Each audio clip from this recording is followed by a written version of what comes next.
और वो लगा कि थोड़ी देर के लिए लगा कि वो MBBS डिग्री हासिल किए हुए हैं, डॉक्टर लगे। वर्मा जी, आप तो चिकित्सा शिक्षा के मंत्री रहे हैं ना, तो केवल डेंगू नहीं आता, उसमें मलेरिया भी है। दोस्तों, ऐसा तो बहुत ही कम देखने को मिलता है कि विपक्ष सरकार की तारीफ करे, लेकिन इस बार ऐसा हुआ जब अखिलेश यादव जी ने योगी जी की तारीफ की, और वो भी इसलिए क्योंकि अब तक ऐसी इमेज बन गई थी कि योगी जी तो बाबा हैं, इनको पढ़ाई लिखाई से क्या लेना देना, कुछ लोग तो अनपढ़ भी बोलते हैं उनको सोशल मीडिया पर। लेकिन योगी जी ने जिस तरह से बीमारियों को समझाया, बीमारियों के इलाज के बारे में बात की, अखिलेश यादव ने तारीफ करते हुए उनसे ये कहा कि मुझे तो ऐसा लग रहा था कि जब आप बोल रहे थे कि शायद आपके पास MBBS की डिग्री है और आप एक डॉक्टर हैं। आइए देखते हैं अखिलेश यादव जी ने योगी जी के बारे में क्या कुछ कहा। जैसा प्रश्न होगा वैसे उत्तर भी आ रहा है।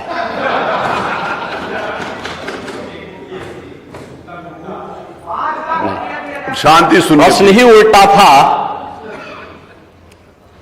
तो उस उल्टे प्रश्न को सही करने का प्रयास हुआ है। और अभी तो आपने आधा ही उत्तर सुना है, पूरा सुनेंगे तो संभवतः पिछला इतिहास याद आने लग जाएगा। महोदय, माननीय सदस्य ने बहुत महत्वपूर्ण मुद्दे की ओर ध्यान आकर्षित किया है और सरकार इसको लेकर के पहले से ही अवेयर थी। अंतर विभागीय समन्वय से संचारी रोग नियंत्रण के लिए आपने केवल डेंगू की बात की है। जब वेक्टर बॉर्न डिजीज की हम बात करते हैं तो केवल डेंगू उसमें नहीं आता है। वर्मा जी, आप तो चिकित्सा शिक्षा के मंत्री रहे हैं ना, तो केवल डेंगू नहीं आता, उसमें मलेरिया भी है। आपने केवल डेंगू की चर्चा की। बीमारी डेंगू पूरी तरह नियंत्रण में है और सरकार के द्वारा समय पर उठाए गए कदमों का परिणाम था। एक प्रकार का फ्लू हो गया है, फ्लू है, आता है, इसका एक अपना एक साइकिल इसका होता है। लेकिन मुझे आश्चर्य होता है कि जो सदस्य यहां पे प्रश्न उठा रहे थे, आप एक बहुत सीनियर सदस्य हैं, वो तो जब चिल्ला रहे थे तो मुझे उनके स्वास्थ्य की भी चिंता हो रही थी, रविदास मल्होत्रा जी की। उसको आपने जो बात कही है वह ब्लड ट्रिप नहीं था, उसको प्लेटलेट्स कहते हैं, ठीक है ना, प्लेटलेट्स कहते हैं। और वह पर्याप्त मात्रा में हर जनपद में आज के दिन पे उपलब्ध है। ब्लड सेपरेटर यूनिट, पहले होता क्या था कि हम होल ब्लड चढ़ाते थे। हर एक पेशेंट पे होल ब्लड की आवश्यकता नहीं, खासतौर पर वायरल जनित जो ये बीमारियां होती हैं जिसमें डेंगू है या बहुत सारे ऐसे वायरस आते हैं जो प्लेटलेट्स काउंट को कम करती हैं। उन स्थितियों में प्लेटलेट्स की अतिरिक्त आपूर्ति के लिए उस व्यक्ति को उसको बाहर से चढ़ानी पड़ती है। इसके लिए हर जनपद में ब्लड सेपरेटर यूनिट दी जा चुकी है, वे काम करनी शुरू की है। वहां पे हर जगह सरकार के स्तर पर बेहतर प्रयास हुआ है। और जहां तक नेता प्रतिपक्ष के द्वारा यह कहा जाना कि साहब प्राइवेट हॉस्पिटल में, याद रखना डबल इंजन की सरकार है, ये केवल बोलती नहीं करके दिखाती भी है। प्रदेश के अंदर 10 करोड़ लोगों को आयुष्मान भारत और मुख्यमंत्री जन आरोग्य योजना के अंतर्गत 5 लाख रुपए सालाना स्वास्थ्य बीमा का कवर भी ये सरकार उपलब्ध करा रही है। वह किसी भी पैनल्ड हॉस्पिटल में, वह सरकारी हो, सरकारी में सारी सुविधाएं फ्री में हैं, लेकिन किसी भी प्राइवेट हॉस्पिटल में जाता है तो वहां वे सुविधाएं मिल रही हैं।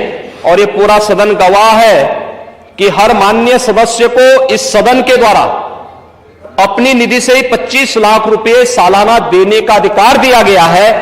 और यही नहीं, मुख्यमंत्री राहत कोष से हम चेहरा देख करके पैसा नहीं देते हैं। कोई भी व्यक्ति जो भी आवेदन करता है, कोई भी पीड़ित हो, उसकी जाति, उसका मत, उसका मजहब नहीं देखा जाता है, बल्कि वो पीड़ित राज्य का नागरिक है।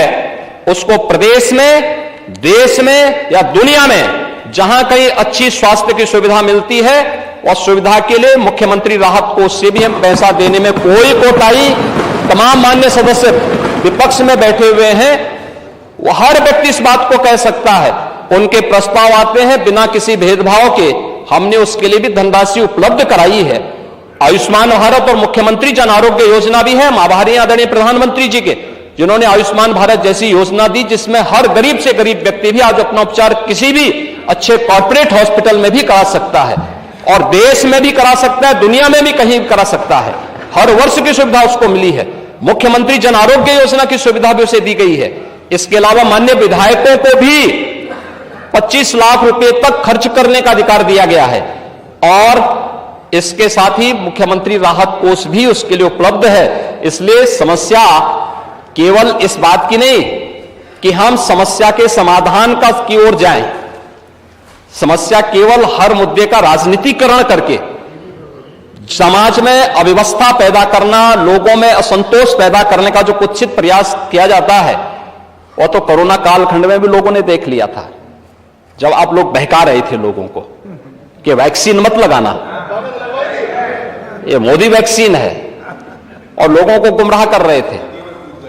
दोस्तों आइए देखते हैं अखिलेश यादव जी ने योगी जी के बारे में क्या कुछ कहा। अगली सूचना। महोदय, माननीय नेता सदन की मैंने बात सुनी, और वो लगा कि थोड़ी देर के लिए लगा कि वो MBBS डिग्री हासिल किए हुए हैं, डॉक्टर लगे। वेक्टर बॉर्न डिजीजेस के बारे में उन्होंने चर्चा की। हाँ दोस्तों, इस वीडियो में बस इतना ही। उम्मीद करता हूँ वीडियो पसंद आई होगी। वीडियो पसंद है वीडियो को लाइक कर दें, चैनल सब्सक्राइब कर दें।